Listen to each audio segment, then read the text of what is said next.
Hey Goodisness! Welcome back to another episode of Goody Addy's Virtual Digest. Ang tambay ng mga VAs and freelancers out there. If you're new here, welcome. Don't forget to hit that like, subscribe, and follow button so you stay updated with all our episodes. Today, we'll talk about a super important skill for every virtual assistant: how to set boundaries with clients without losing them. Sounds tricky, right? But don't worry. By the end of this episode, you'll learn the art of setting professional boundaries that will protect you from burnout and maintain good relationships with your clients. Let's get started. Bago ka makapag-set ng boundaries, kailangan mo munang kilalanin ang sarili mo.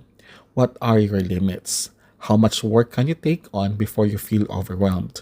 As a VA, it's tempting to say yes sa lahat ng requests ng client. Kasi syempre, you want to make a good impression. But here's the thing, you can't pour from an empty cup. You need to recognize your limits. Start by creating a realistic schedule. Ask yourself, how many hours per day can I comfortably work? Paano ko ibabalanse ang trabaho, personal life at pahinga? Tandaan natin na burnout is real.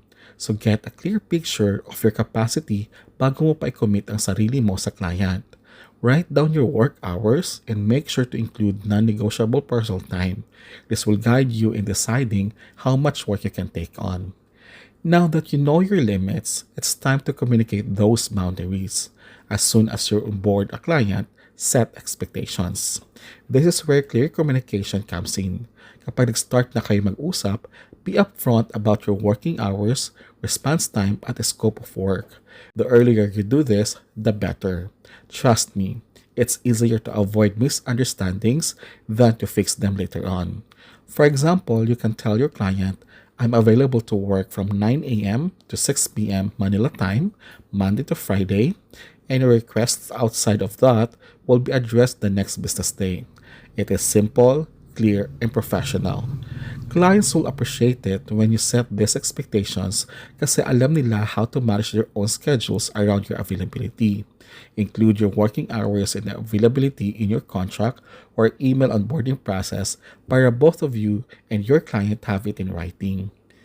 Another crucial boundary is defining the scope of work. This helps avoid scope creep, yung padagdag ng tasks outside of what was originally agreed. Kung hindi mo ito magagawa, hindi mo ito makokontrol in the future. Pwede kang mabaha sa tasks that you weren't prepared for. To avoid this, have a clear contract with the specific tasks and deliverables. For example, kung ang initial agreement is to handle social media management, but your client suddenly asks you to do SEO or video editing, you can say, I'd love to help with that. However, those tasks are outside our current agreement. Let's discuss additional terms if you want to add this to the scope. Diba very professional and clear? Always discuss and document any add-ons or new tasks to avoid confusion. Boundaries are built on clarity. One of the best ways to keep your boundaries intact is by using time management tools. Platforms like Trello, Asana, or Google Calendar are lifesavers. These tools not only help you organize your tasks, but also help you keep track of deadlines and avoid overcommitting. You can even share access to these platforms with your client para transparent ang communication ninyo. They can see when you're busy, what tasks are in progress, and when they can expect updates. This way, hindi sila maging demanding every time dahil they have a clear view of your schedule. At higit sa lahat, avoid multitasking. Focusing on one task at a time will not only keep you from being overwhelmed but also ensure the best quality work for your client. Now, here's the part na medyo awkward. Saying no. Karamihan sa atin, lalo tayong mga Pinoy, we don't want to offend others, di ba?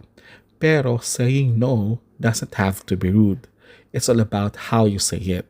If your client asks you to do something na outside your agreement or something that would overload your current schedule, be honest.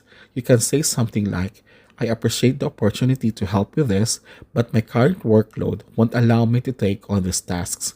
Can we revisit this at a later time?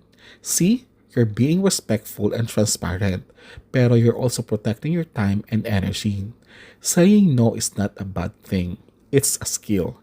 It shows that you're professional and that you know how to manage your workload responsibly. Lastly, Set consequences for overstepping boundaries. Kung may client na gusto magpa-rush ng task or mag-request during weekends or holidays, it's totally fine to accommodate them, but at a cost. You can say something like, I'd be happy to prioritize these tasks. However, since it's outside of regular hours, there will be an additional fee. Or you can adjust the delivery time, since this was requested last minute and I'll need an extra time to complete it. Setting these consequences will teach clients to respect your boundaries while giving you fair compensation for the extra effort. And that's it, Goodisens. Setting boundaries with your clients doesn't have to be stressful, and it definitely doesn't have to cost you the relationship. By knowing your limits, communicating clearly, and setting the right expectations, you can protect your time, deliver quality work, and still maintain good clients' relations. I'd love to hear your thoughts. How do you set boundaries with your clients? Share your experiences in the comments section, and don't forget to hit that like button, subscribe, and share this video with your fellow VAs. And of course, follow us on all our social media platforms para updated ka sa lahat ng tips, tricks, and insights for virtual assistants. Salamat sa panonood and see you in the next episode of Goody Addy's Virtual Digest. Paalam mo na sa ngayon!